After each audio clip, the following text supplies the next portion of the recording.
um jogo que cabe no celular, cabe no computador e por aí vai, tá? Então vamos dar uma olhada nesse vídeo e vamos aprender um pouco da história, da evolução do jogo, né? Que jogos eletrônicos não deixa de ser jogo lá no assunto de vocês. História dos jogos eletrônicos. Você já parou para se perguntar como os jogos eletrônicos, mais popularmente conhecidos como videogames, tiveram origem? Antes de qualquer coisa, precisamos entender o que são os jogos eletrônicos. Jogo eletrônico, videojogo ou videogame é aquele que usa tecnologia de computador. Ele pode ser jogado em computadores pessoais, dentre eles tablets e telefones celulares, ou em máquinas de fliperama ou em consoles. Um console é um computador pequeno que serve basicamente para jogar videogame. PlayStation, Xbox, Nintendo são exemplos. Os consoles são conectados a controles manuais, manetes e a um aparelho de televisão. No ano de 1961, ficou marcado pelo surgimento do Space War, um console em que 2 jogadores controlavam espaçonaves com o objetivo de destruir o adversário. O que se sabe é que até aquela época os jogos de videogame eram considerados apenas experimentos. Apenas ao final da década de 1960 tivemos o primeiro game para a TV.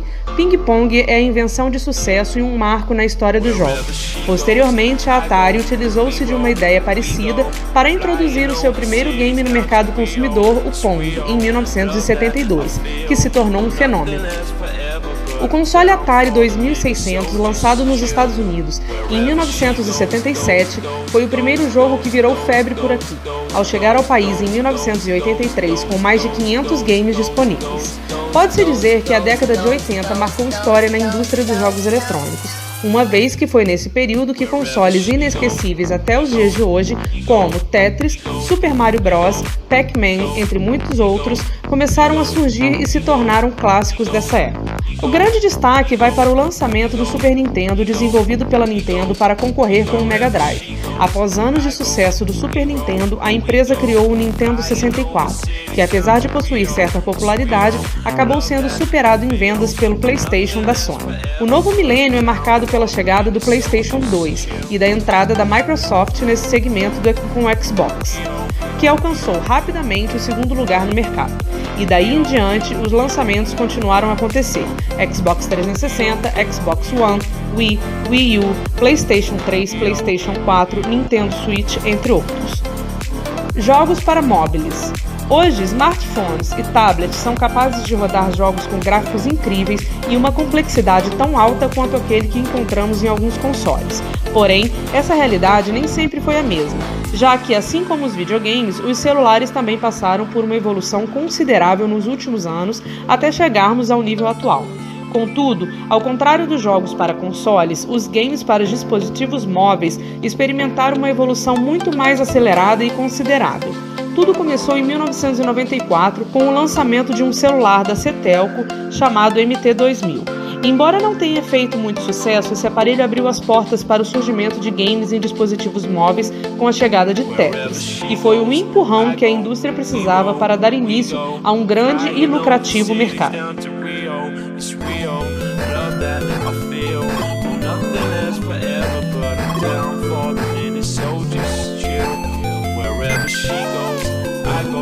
Com a popularização dos celulares e o rápido crescimento desse mercado, algumas empresas viram a oportunidade perfeita para adicionar novas funções aos aparelhos que antes só faziam ligações e enviavam mensagens.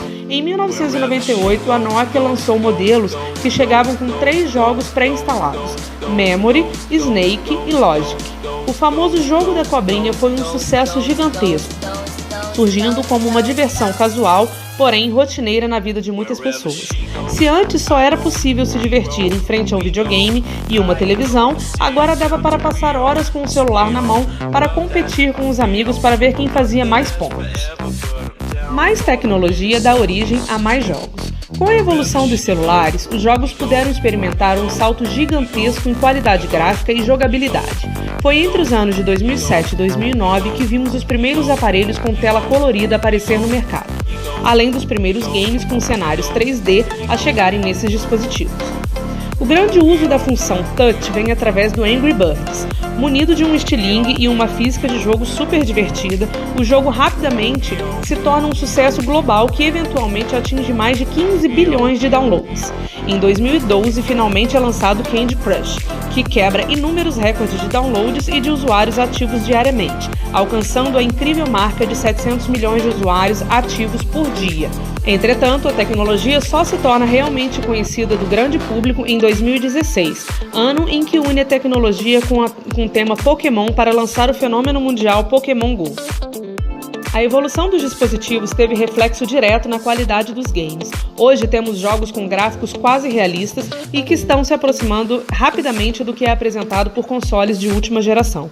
Hoje em dia, é possível jogarmos qualquer gênero de jogo nos nossos aparelhos móveis, e são tantas opções para jogarmos que fica difícil de escolher. Legal, né? Então, beleza. Continua acompanhando que vai ter uma evolução aí sobre os jogos eletrônicos, outras modalidades, tá bem interessante, tá? Vamos prestar atenção agora nesse vídeo que segue, porque nem tudo são mil maravilhas quando se fala de jogos eletrônicos, tá? Tem um lado do entretenimento e tem um lado do sedentarismo. Até o vídeo. Os dedos não param, enquanto o corpo fica estagnado. Os recursos digitais aumentaram, o sedentarismo também. Uma pesquisa inédita da Organização Mundial da Saúde revelou que 4 em cada 5 adolescentes no mundo são considerados sedentários. Em nível global, foi constatado que em 2016, 81% dos jovens entre 11 e 17 anos não praticavam no mínimo 1 hora de exercícios por dia. E no Brasil, o índice é ainda mais alarmante. 84% desse público não praticam exercícios no tempo recomendado pela OMS. E se por um lado a tecnologia é um obstáculo para a vida ativa, existem casos em que as publicações nas redes sociais servem de incentivo para a prática de atividades físicas. Alex, de 16 anos, adora mostrar a evolução na academia para os seguidores. A decisão de não ficar parado aconteceu há 1 ano e meio. Hoje a rede social ela me motiva muito, porque a atividade física ela me dá um preparo muito bom, ela me faz me sentir melhor. A rede social ela me incentiva bastante, eu não deixo que ela me trave em relação a ficar só em casa, mexendo no celular, essas coisas assim. Eu não permito a rede social me travar, não. Eu faço, ela assim, me ajuda a andar. A estética foi o que motivou os novos hábitos de Alex. Vaidoso e por isso muito preocupado com a aparência. Mas hoje entende que os benefícios para a saúde é o que mais importa. Minha saúde assim, mudou completamente depois que eu comecei a praticar esporte. E eu me sinto muito melhor, me olhar no espelho e tudo mais. O Brasil está entre os países em que a população passa, em média, mais de 9 horas do dia navegando na internet, de acordo com um estudo feito ano passado por um site especializado no assunto. Tempo que poderia ser melhor administrado, com foco em não deixar que o corpo fique parado por um longo tempo. O sedentarismo ocorre por conta das facilidades tecnológicas que as crianças hoje dispõem. Hoje, a criança e o adolescente só vive agarrado no celular. Virou um vício.